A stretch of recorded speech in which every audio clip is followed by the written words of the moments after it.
Muhammad. Merdeka. Bismillah, masya Allah, la haula wa la quwata illa billahil aliyyil azim. Hari ini pada hari Minggu tanggal 11 Agustus, di saat seluruh warga negara Indonesia untuk menyambut kemerdekaan tapi ternodanya pada tanggal 10 Agustus malam di Cikarang, di wilayah Polres Cikarang, Rengas Dengklok Kerawang. Ada insiden yang sangat menusuk kalbu kita sebagai manusia yang punya nurani. Sudah ada logonya NU, Nahdlatul Ulama, sebagai ormas terbesar di tanah air, dan juga ada baju sahabat Banser. Bukan malah dilereng, malah dipukuli, dihajar habis sampai benjut nggak karu-karu. Di mobilnya Kiai Rois Suliyah MWCNU Cikarang Utara itu ada logonya, Pak, logo NU. Itu malah dihancurkan gitu. Lah, yang nyerang ini apakah orang Indonesia tapi mentalnya mental komunis? Kita tidak tahu. Tetapi tanda-tanda bahwa orang yang nyerang kiai, nyerang ulama, nyerang sahabat Banser, ini propagandanya, pokal gawenya cara-cara komunis. Nah, maka dari itu kami dari Aliansi Pecinta Ulama Nusantara, kemudian ada Yai Yusuf, beliau Dewan Penasehat di Jamaah Wali Songo Indonesia, Jamaah Wali Songo Nusantara, kemudian beliau ketua umumnya Yai Munawir. Nah, di sebelah kanan saya ini ketua BKM DKI bersama teman-teman mahasiswa. Dan di sebelah kiri saya ini, ya Allah, kemarin bersama kita sama Yai Sarif, yaitu Bagus Mobi. Nanti beliau akan cerita sebelum kami memberikan pernyataan sikap terkait insiden pengeroyokan dan pengerusakan terhadap Kiai NU dan sahabat Banser. Nah, ini namanya tuh Bagus Mobi. Jadi kalau di rekaman video itu, setelah mereka nyari Yai Imaduddin, siapa Yai Imaduddin nanti diterangkan sama sahabatnya, yaitu Bagus Mobi. Nyari Yai Imaduddin nggak ketemu nih, gerombolan apa ini, serigala monster ini, itu Mogi. Tapi alhamdulillah semua atas izin Allah, atas takdir Allah, itu Bagus Mobi sampai detik ini dengan dia dalam keadaan sehat walafiat. Dan yang menjadi korban itu nanti biar itu Bagus Mobi sendiri yang akan menceritakan. Jadi dipahami ya kawan-kawan ya. Nah, jadi ini adalah tugas kita, karena kalau kita naik mobil, apalagi sama istri ya tadi malam. Coba nggak melihat ada perempuannya, mobilnya diserang-serang, nggak lihat ada kiainya, nggak lihat ada bansernya. Mereka betul-betul seperti binatang buas. Upaya pembunuhan untuk melakukan upaya-upaya seperti yang disampaikan, pembunuhan dan lain-lain sebagainya. Nah, maka dari itu untuk lebih singkatnya, sebelum pernyataan sikap kami sampaikan, terlebih dahulu yaitu Bagus Mogi untuk menyampaikan kronologis apa yang terjadi sebenarnya. Saya yakin tayangan yang akan ditayangkan kawan-kawan media ini akan dilihat oleh Bapak Kapolri, Bapak Kapolda, Bapak Kapolres Kerawang. Saya percaya itu. Itu Bagus Mogi. Gimana ceritanya tadi malam yang begitu menakutkan sekali? Sallallahu ala Nabi Muhammad. Assalamualaikum warahmatullahi wabarakatuh. Bismillahirrahmanirrahim. Alhamdulillahirabbil alamin wa bihi nasta'in ala umuri dunya waddin. Wassallallahu ala sayyidina Muhammad wa ala alihi wa sahbihi ajmain. Ma ba'du. para saudara-saudara rekan pers, para yai yang tadi sudah disebut diperkenalkan satu persatu oleh Gus Rofi. Jadi saya Tubagus Moginu Fadil menjabat sebagai di Presidium Apatar Aliansi Pecinta Ulama Nusantara, juga Ketua Umum Robito Babat Kesultanan Banten, dan juga Wakil Ketua Umum daripada PWI LS Perjuangan Wali Songo Indonesia Laskar Sabilillah. Nah, jadi perlu saya sampaikan latar belakangnya dulu ya sebelum semalam. Kenapa bisa ada konfliknya? Ada konflik horizontal antar umat. Latar belakangnya ini adalah antara kalangan habaib Ba'alawi Muasal Yaman dan pengikutnya dengan beberapa kiai Nusantara. Nah, ini perlu diperjelas juga kiai Nusantaranya, terutama yang terkait dengan keluarga besar Wali Songo juga, meskipun tidak secara langsung. Jadi intinya kita sebelum apa-apa ini sering melihat ada para oknum Habib Ba'alawi yang mengaku-ngaku sebagai cucu Nabi itu berbuat kesombongan, radikalisme, perendahan, bahkan penjajahan tanda kutip finansial, spiritual di kalangan masyarakat. Contoh, ada oknum yang pernah menghina Gus Dur, buta mata buta hati. Ada yang menghina berguru kepada satu Habib bodoh lebih utama daripada berguru kepada 70 kiai yang alim. Dan perendahan-perendahan yang lain di mana mereka merasa sebagai cucu Nabi ini ahli surga. Ini kajian pustaka, ilmu nasab, ilmu sejarah, bahkan ilmu genetik. Sudah bekerjasama juga dengan anggota BRIN, Badan Riset dan Inovasi Nasional.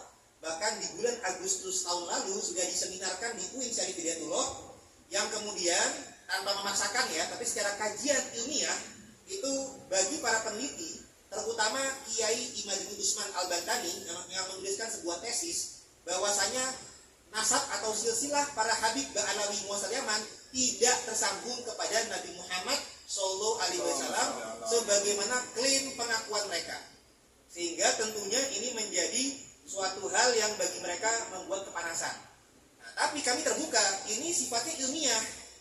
Jadi hal yang ilmiah, tesis ilmiah, silakan dikonfrontirnya dengan cara yang ilmiah juga. Jadi kita sudah mengadakan seminar, kita sudah mengundang organisasinya Ba'alawi yakni Robito Alawiyah tidak hadir. Kami sudah mempersilakan apabila apa-apa yang kami nyatakan ini dianggap berita bohong, silakan juga jalur hukum, kita adu bukti dan saksi di pengadilan kalau perlu. Jadi kami siap dikonfrontir dengan kajian ilmiah berupa kalau Ki Imat sudah membuat buku dan kitab, kita siap mengcounternya dengan adu kitab, adu hujah lewat seminar maupun lewat pengadilan. Karena ini sifatnya ilmiah, bukan sesuatu hal yang sifatnya emosional. Dan Indonesia ini sudah dilindungi undang-undang. Kita memiliki hak pasal 28 itu untuk menyampaikan pikiran dan pendapat kita, dan ini adalah kajian ilmiah sehingga dilindungi undang-undang. Dan kita harus toleransi. Orang percaya sama Habib turun Nabi silakan, yang nggak percaya juga silakan. Tapi penelitian ini sebagai bentuk kritik, Yao yang belum tentu benar, jangan sok benar. Jangan merendahkan yang lain, jangan merendahkan kiai, jangan melakukan perendahan-perendahan kepada pribumi. Nah, tadi malam ini. Baik, sekarang kita lanjut ke tadi malam. Intinya karena di publik ada tokoh-tokoh yang sudah bersuara tentang masalah kajian ilmiah ini. Kalau misalkan saudara-saudara sekalian juga menyaksikan di YouTube, terutama ada Kiai Imaduddin Usman, ada saya Tubagus Moginu Fadil, bahkan beberapa tokoh juga sudah berbicara. Kiai Syarif ada suka, Kiai Said Akil Siroj, kemudian bahkan Profesor Kiai Yusuf, Profesor Mahfud MD pun juga sudah bersuara, Roma Irama pun juga sudah bersuara, anggota RI dari DPR RI dari Nasdem, Bu Irma juga sudah bersuara. Para kiai-kiai yang sudah sepakat dengan kita itu membentuk berbagai organisasi. Di antaranya ada Perjuangan Wali Songo Indonesia, Laskar Sabilillah, ada juga Jamiah Wali Songo Nusantara, Jawara, dan lain sebagainya. Jadi sudah membentuk organisasi sebagai wadah untuk memperkuat kekuatan ya. Karena kan apabila kita jalan sendiri masing-masing, bagaikan lidi mudah dipatahkan. Jadi dibentuk suatu wadah untuk memperkuat.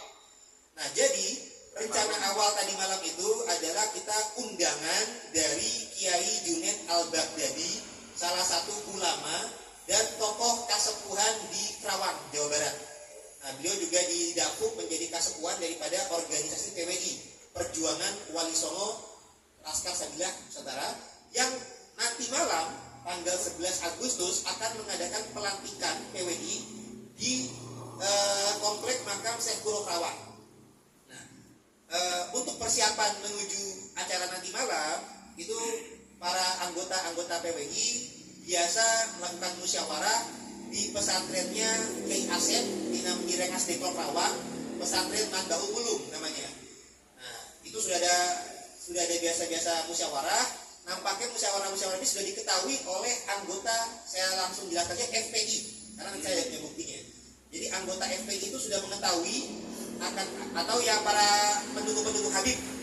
Mungkin ada FPI yang masih struktural atau organisatoral, saya kurang tahu ya.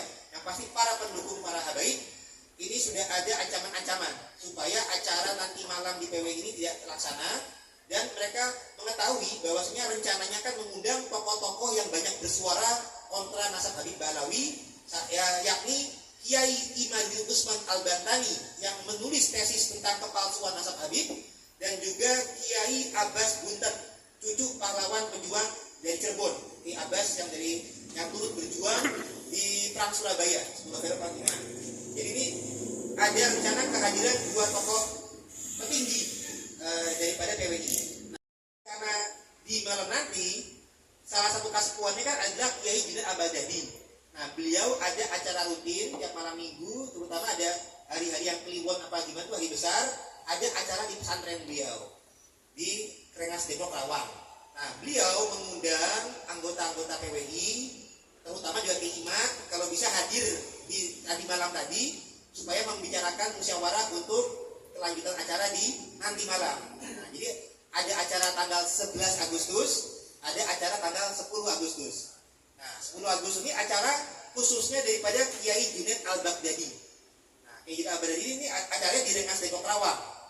Nah, ketika biasa acara itu biasanya ribuan jamaahnya banyak, jadi biasanya suka macet. Makanya ada arahan dari panitia tidak bisa langsung ke lokasi, ada tempat meeting point dulu, ada tempat transit dulu di pesantrennya Kiai Asep Mandaul Ulum yang nggak terlalu jauh. Nah, para polisi pengamanan utamanya di lokasi acara dari Kiai Junaid. Jadi yang diutamakan pengamanan di tempat Kiai Junaid. Di tempat transit hanya anggota Laskar dan Banser saja, belum ada pengamanan polisi. Nah, maka ketika yang dicari-cari oleh kelompok mukibin atau pendukung para habaib, itu mereka ternyata di panitia sudah memberikan ancaman. Bahkan dalam WA itu sudah memberikan ancaman bahwasanya ada upaya pembunuhan kepada Kiai Imaduddin Usman Al-Bantani, hendak memenggal kepalanya daripada Kiai Imat. Jadi ini sudah ada upaya ancaman dan upaya pembunuhan itu sudah ada. Nah, di tempat pesantren karena Kiai Imat sudah menyatakan tidak akan hadir, mungkin menjadi lengah. Seakan-akan kalau Kiai Imat sudah tidak menyatakan tidak hadir, insya Allah ada aman. Nah, padahal yang berjuang kan tidak hanya Kiai Imat, tapi juga ada tokoh-tokoh di sekitarnya. Nah, karena saya juga sering mendampingi Kiai Imat, jadi ketika kita di pesantren Mandaul Ulum, nah kita lagi lokasi persiapan menuju ke pesantrennya Kiai Junaid. Nah, ketika keluar ternyata sudah ada masa. Nah, awal-awal kita husnuzon, mungkin kan bergaul nggak pakai seragam, tapi kan ya busana muslim pada umumnya. Awal-awal ketika mendatangi saya kira mau salim apa gimana gitu. Ternyata tarik-tarik baju mau mempersekusi, bukan yang mau salim. Dan mereka tuh mencari-cari Kiai Imat. Kiai Imat tidak ada, mereka ada yang mengenal. Wah, ini mau gini tuh, bagus mau gini. Jadi mereka mengincar saya karena sebagai orang yang dekat dengan Kiai Imat. Nah, mereka mengincar saya, yang orang-orang tim kami berupaya mengamankan, termasuk istri saya, termasuk Kiai Isan, dicoba diamankan untuk masuk ke mobilnya beliau. Nah, Kiai Isan ini adalah Rois Suriah MWC MU Cikarang Utara. Jadi Kiai yang struktur organisasi di NU itu sendiri. Jadi kita masuk ke dalam mobil beliau. Jadi kami dalam satu mobil itu ada supir, ada Kiai Rois Suriah MWC MU Cikarang Utara namanya Kiai Isan, ada saya, ada istri saya, ada Kiai Asep sebagai tuan rumah pondok pesantren Mandaul Ulum tempat transit, dan juga ada santri. Jadi ketika kami sudah masuk dalam mobil, ada dikawal juga oleh Banser Tapi karena mereka sudah menginjak saya, akhirnya mereka naik motor langsung mau mengejar. Nah, akhirnya supir juga sudah mempercepat lagi kendaraan, tapi dihadang. Nah, ketika dihadang, Banser berupaya menjaga, Banser dikeroyok, dua orang dikeroyok, dipukul. Mobil kita dalam keadaan dikepung, dipecahkan kaca belakang. Meskipun kaca belakang itu ada simbol NU dan ulama, mereka tidak peduli. Meskipun di dalamnya ada para kiai, mereka tidak peduli. Kiainya juga kiai yang jelas, ada yang tokoh lokal maupun nasional. Ada perempuan pun mereka nggak peduli. Pernyataan sikap Aliansi Pecinta Ulama Nusantara sebagai berikut. Pertama, mengutuk keras aksi pengeroyokan, pemukulan terhadap Kiai NU dan anggota Banser. Dua, meminta kepada aparat kepolisian dalam hal ini Kapolri, Bareskrim Polri, Polda, Kapolda Jawa Barat, kemudian Kapolres Kerawang, karena di tahun-tahun politik ini semua masyarakat butuh ketentraman, kenyamanan, dan kedamaian. Untuk itu kami minta kepada beliau-beliau untuk menangkap pelaku, mengusut tuntas, dan mengusut siapa yang menyuruh dan siapa dalang dibalik pengeroyokan tersebut. Nomor 3, menghimbau kepada seluruh masyarakat Indonesia, khususnya warga Nahdliyin yang cinta akan kedamaian, untuk menyerahkan sepenuhnya kasus tersebut kepada pihak berwajib, menyerahkan sepenuhnya kepada pihak berwenang agar hukum tetap tegak sekalipun langit itu runtuh. Demikian pernyataan sikap ini dibuat kami dari Barisan Kesatria Nusantara, dari Jamaah Wali Songo Nusantara Jawara, kemudian dari PWI Perjuangan Wali Songo Indonesia, dan kemudian dari BKM DKI Jakarta, dan juga dari Robito Babat Kesultanan Banten.